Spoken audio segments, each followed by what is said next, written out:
Have you ever found yourself saying yes when every part of you wanted to say no? We do this because we believe that being friendly keeps peace. We think that if we are always agreeable, always pleasant, always smiling, people will value us more. But here's the truth. Being too friendly often comes at the cost of being effective. Friendliness is a wonderful quality. It opens doors, builds trust, and connects us with people. But when friendliness turns into a fear of conflict, it stops being kindness, it becomes avoidance. And avoidance over time leads to frustration, burnout, and a quiet loss of respect. Let's think about leaders, teachers, or managers who inspire us. They're not the ones who try to please everyone.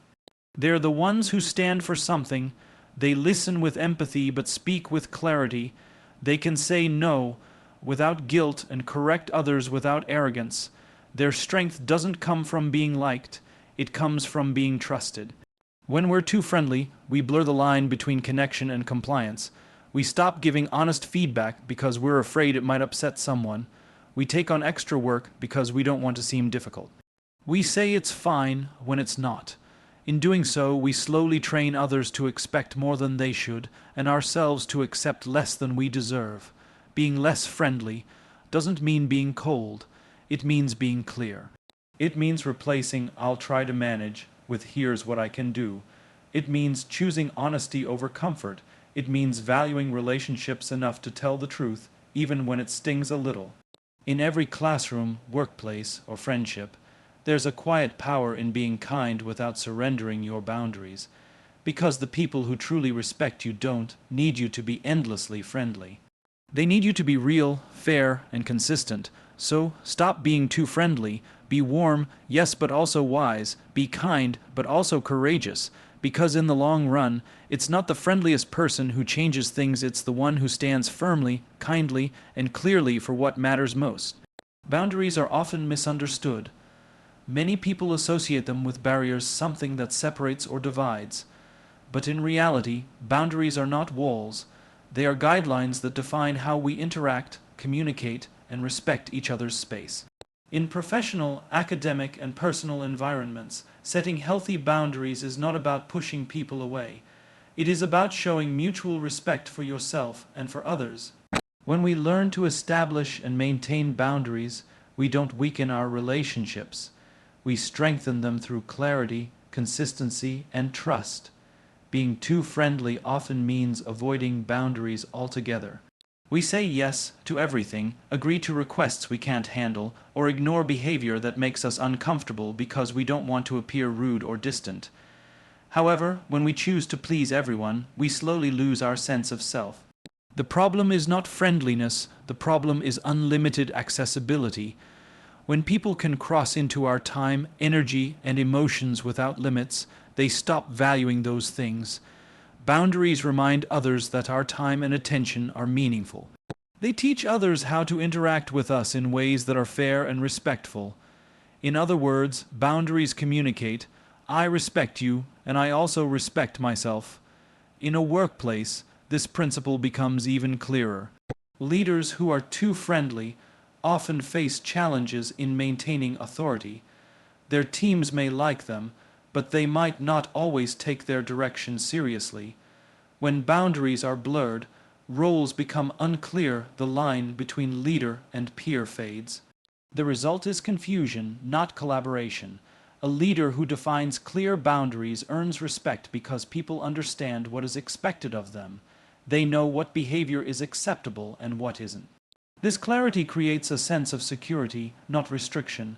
Employees or students feel guided, not controlled. Boundaries are the invisible framework that keeps relationships healthy and productive. In education or mentorship, boundaries work in a similar way.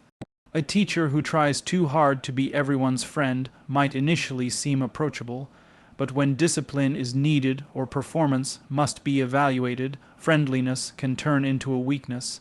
Students begin to test limits, not out of disrespect, but because those limits were never clearly defined.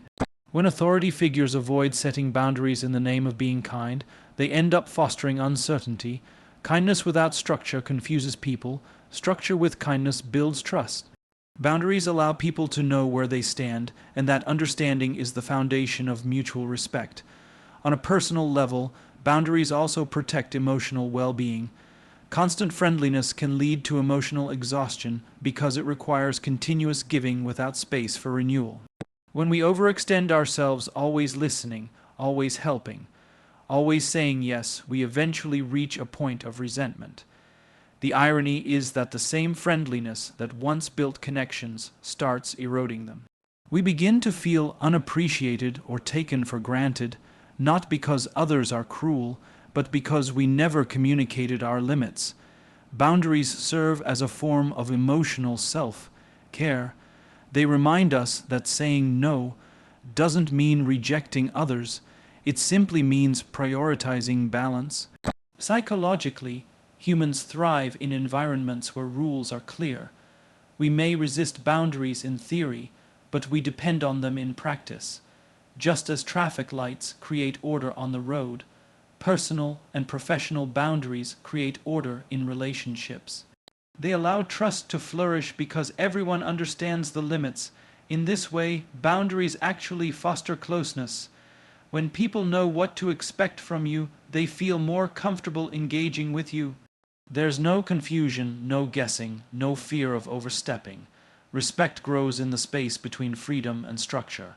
Boundaries enhance communication. When we express our limits openly, we encourage others to do the same. This mutual understanding prevents misunderstandings and reduces conflict. For example, a colleague who knows you value uninterrupted time during work hours will be more likely to plan discussions thoughtfully. A friend who knows you need space to recharge will not mistake your silence for indifference. Boundaries transform relationships from reactive to intentional. They shift interactions from emotional guesswork to thoughtful connection. In leadership, setting boundaries also demonstrates integrity. It signals that you are consistent, that your actions align with your principles. People may not always like strict boundaries, but they will respect the fairness behind them. Consistency creates predictability, and predictability builds trust. Whether in a classroom, an office, or a family, boundaries tell people, you can rely on me to be clear and fair. That kind of reliability commands genuine respect far more than constant friendliness ever could. Ultimately, boundaries are an expression of maturity. They show that you understand the delicate balance between compassion and firmness. They allow you to be kind without being manipulated, generous without being depleted, and approachable without being overrun. When friendliness is combined with boundaries, it transforms into something more powerful, respectful connection. It's not the loudness of your smile or the warmth of your words that earns lasting respect. It's the steadiness of your principles. Boundaries are not the end of friendliness, they are the structure that allows friendliness to thrive without losing strength. Friendliness, when detached from principle, becomes a form of emotional diplomacy rather than genuine human connection. It may look pleasant on the surface, but underneath it breeds uncertainty, miscommunication, and imbalance. When people prioritize being liked over being respected, they begin to compromise on their own values. Every conversation becomes a performance, every agreement a strategy to avoid discomfort. The intention is noble to maintain peace, but the result is confusion, both for oneself and for others. True connection doesn't come from constant agreement, it comes from clarity and integrity. In any environment, whether professional, academic, or personal, people seek two things: warmth and direction. Friendliness provides warmth, but principle provides direction. When one exists without the other, relationships lose stability. A person who is overly friendly without a guiding sense of principle can appear inconsistent. They say yes today and hesitate tomorrow. They promise one thing but deliver another, not because they are dishonest, but because they are afraid to disappoint. This inconsistency leaves others unsure of where they stand. People may appreciate the friendliness, but begin to doubt the reliability behind it. In leadership, this inconsistency weakens authority. In friendship, it erodes trust. Principle, in this context, refers to a core set of beliefs or values that guide behavior: honesty, fairness, accountability, and respect. These values act as the compass for decision making. When friendliness is anchored in principle, it has depth and meaning. It's no longer just about smiles and politeness. It becomes a form of integrity expressed through kindness. But when friendliness floats without this anchor, it drifts wherever approval leads it. A leader may agree with every opinion in a meeting to appear inclusive, yet fail to provide clear direction. A teacher may avoid giving critical feedback to remain popular among students, even though that honesty is necessary for growth. A friend may avoid addressing harmful behavior to keep the relationship comfortable, even when silence only prolongs harm. In each case, the absence of principle turns friendliness into confusion. This confusion doesn't just affect how others see us, it affects how we see ourselves. When people habitually suppress their values to maintain likability, they begin to experience internal conflict. They sense a disconnect between what they believe and what they express. This internal dissonance eventually leads to stress, guilt, and loss of confidence. Over time, one starts to wonder, am I being kind or am I just avoiding conflict? This question marks the turning point between genuine kindness and performative friendliness.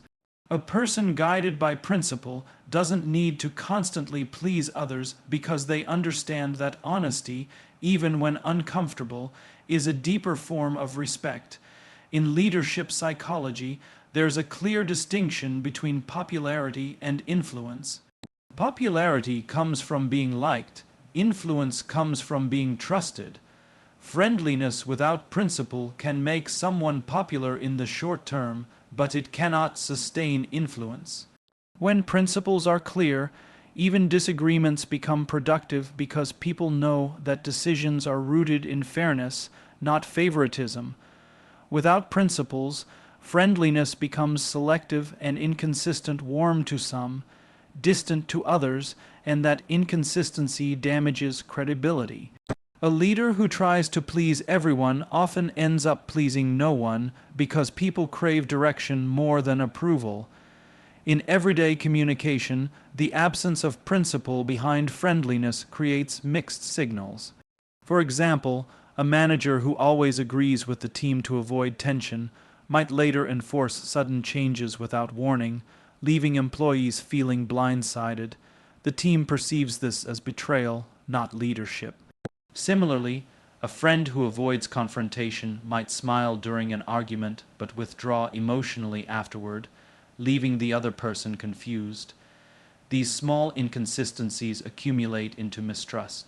People start questioning whether the friendliness they see is real or merely a shield to avoid difficult truths.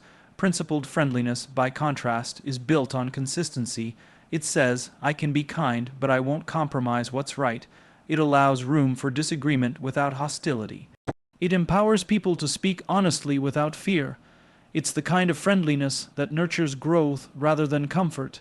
In workplaces, it manifests as constructive feedback delivered with respect. In classrooms, it appears as fair discipline applied with understanding. In relationships, it shows up as honest communication wrapped in empathy. This form of friendliness might not always feel pleasant, but it is deeply trustworthy. People may not always like what you say, but they will appreciate knowing where you stand. Another danger of friendliness without principle is that it can unintentionally enable poor behavior. When people avoid setting limits or addressing misconduct for the sake of being nice, they create environments where accountability disappears. In teams, this means mistakes go uncorrected. In friendships, it allows one-sided effort. In families, it can lead to resentment. Friendliness that lacks the backbone of principle becomes permissiveness. It sends a message that comfort matters more than integrity, that harmony matters more than growth. Over time, this weakens not just relationships, but entire cultures. Workplaces become less disciplined, classrooms less focused, and friendships less authentic. To maintain clarity, friendliness must always be guided by truth. Speaking gently doesn't mean hiding honesty. Smiling doesn't mean surrendering standards.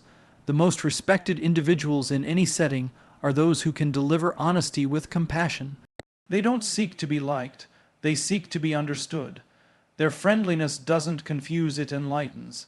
It teaches others that real connection isn't built on constant agreement, but on shared principles and mutual respect.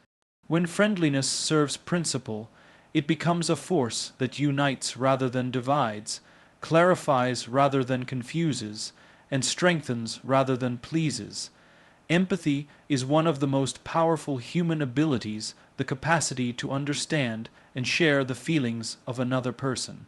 It builds bridges between people, deepens communication, and fosters trust. But empathy often gets mistaken for agreeability, as though understanding someone automatically means agreeing with them. This misconception weakens both relationships and leadership. True empathy requires courage, clarity, and sometimes confrontation. It involves listening deeply, recognizing emotions, and still having the strength to say, "I understand you, but I see things differently." Agreeability, on the other hand, seeks comfort, not growth. It avoids tension, even when tension is necessary for progress. In everyday life, people often confuse being empathetic with being easygoing. They assume that to be kind, they must always nod in agreement, soften criticism, and avoid saying things that might hurt someone's feelings. However, empathy is not about protecting people from discomfort, it's about walking with them through it. When someone is struggling, empathy says, "I understand how that feels," while agreeability says, "You're right, let's not talk about it." One builds understanding, the other builds avoidance. Empathy can sit in silence when words are not enough, but it can also speak truth when silence would cause harm. In professional settings, this difference becomes crucial. A manager who confuses empathy with agreeability may hesitate to hold employees accountable. They might overlook underperformance or poor behavior because they don't want to seem harsh. While the intention is compassionate, the result is counterproductive. The employee doesn't improve, the team's morale declines, and the leader's credibility weakens. True empathy, in contrast, addresses the issue directly but respectfully. It sounds like, "I know you've been under pressure lately, and I understand how tough that is. Still, this task needs to meet the standard. How can we get you there?" That kind of communication blends compassion with responsibility, a balance agreeability can never achieve. In personal relationships, empathy creates connection, while agreeability creates dependency. A friend who constantly agrees just to keep peace may seem supportive, but over time, that relationship becomes shallow. The absence of honest feedback prevents both people from growing. Real empathy sometimes challenges others to face uncomfortable truths. For instance, telling a friend, "I can see why you're upset, but I think you might be wrong here," may not feel friendly in the moment, but it's an act of integrity. It demonstrates care for the person's growth, not just for their comfort. Agreeability avoids conflict, but empathy endures it for the sake of something deeper: mutual respect. In leadership and teaching, empathy without boundaries quickly turns into emotional exhaustion. When people constantly absorb others' feelings without structure, they lose perspective.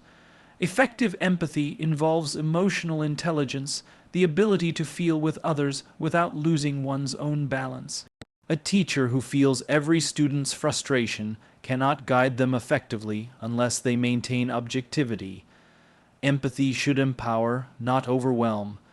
It is not about taking on everyone's emotions.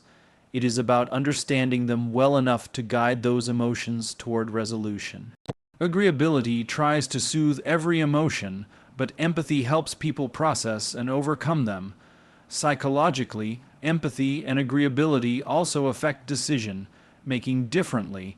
Agreeable individuals often make choices based on social harmony. They want everyone to feel comfortable, so they avoid disagreement or delay decisions. Empathetic individuals, however, base decisions on fairness and understanding. They listen to all perspectives, but are not afraid to make difficult calls once the facts are clear. This difference defines strong leadership. A leader who only aims to be liked will hesitate at the moment of truth, but one who leads with empathy will consider every voice and still act decisively. Empathy respects feelings, but does not let feelings dictate direction. In education, this distinction has a profound impact on learning. A teacher who practices empathy creates a supportive environment where students feel heard. But that same teacher also sets standards and enforces discipline because they understand that structure builds confidence. Agreeability, in contrast, lowers expectations to avoid disappointing students. It replaces accountability with comfort. Students may feel temporarily happy, but they lose the opportunity to grow through challenge. True empathy recognizes potential in others and refuses to let that potential go unrealized, even if it requires tough conversations. Empathy also strengthens communication because it operates from understanding, not assumption. When you empathize, you listen to learn, not to respond. You step into another person's world long enough to grasp their perspective before offering yours. Agreeability skips that depth and jumps straight to affirmation. It gives people what they want to hear rather than what they need to hear. This is why empathy builds respect, while agreeability often leads to frustration. People can sense when they are merely being appeased. They may appreciate the politeness initially, but over time they crave authenticity. Empathy satisfies that need because it validates emotion without surrendering honesty. The difference between empathy and agreeability also defines ethical behavior. Agreeability may tolerate actions or opinions that go against one's values just to maintain peace. Empathy, however, allows you to understand why someone acted a certain way without condoning the behavior. For example, understanding why a colleague made an unethical choice doesn't mean excusing it. Empathy says, "I understand how the pressure affected your decision, but we still need to address it." This approach creates accountability with dignity, an essential quality in any community that values integrity. In every role as a friend, a teacher, a parent, or a leader, empathy requires strength, not softness. It challenges you to care deeply but think clearly. It invites you to listen fully yet act firmly. While agreeability may win temporary approval, empathy wins lasting respect. The two may look similar from a distance, but the outcomes reveal the truth. Agreeability creates comfort, empathy creates connection. Agreeability avoids conflict, empathy resolves it. Agreeability pleases, empathy transforms. Authenticity is the courage to be genuine, even when it risks disapproval. It is the alignment between what we think, what we say, and what we do. Approval, on the other hand, is the pursuit of validation, the constant need to be liked, accepted, or praised. When people choose approval over authenticity, they lose their center.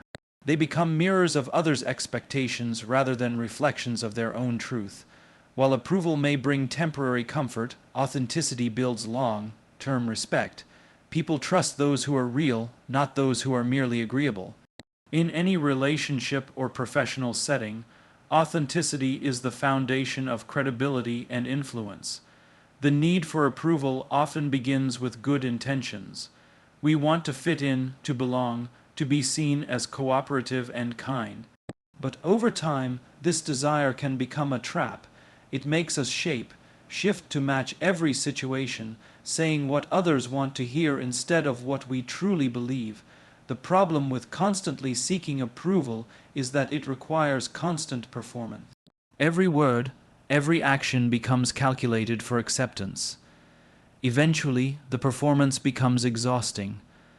The more we chase approval, the less genuine we become, and the more disconnected we feel from our own values.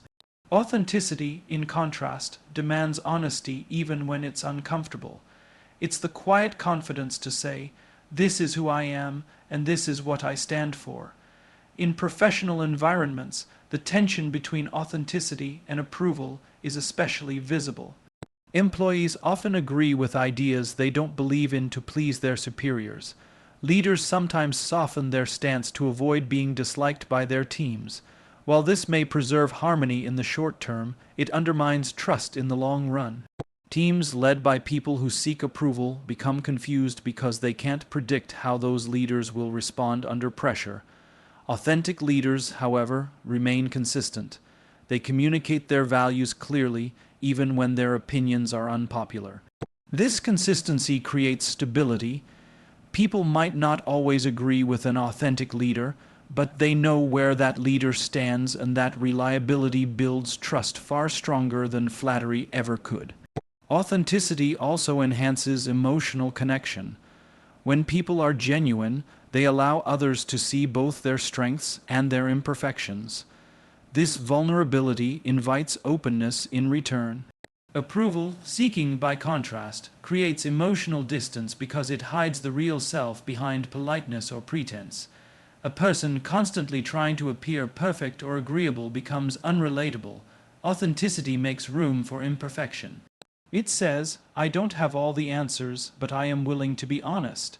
That kind of honesty creates connection based on truth, not performance. It's why genuine people often attract deep respect, even if they aren't the most charming or popular in the room. In leadership psychology, authenticity is directly linked to trust and influence.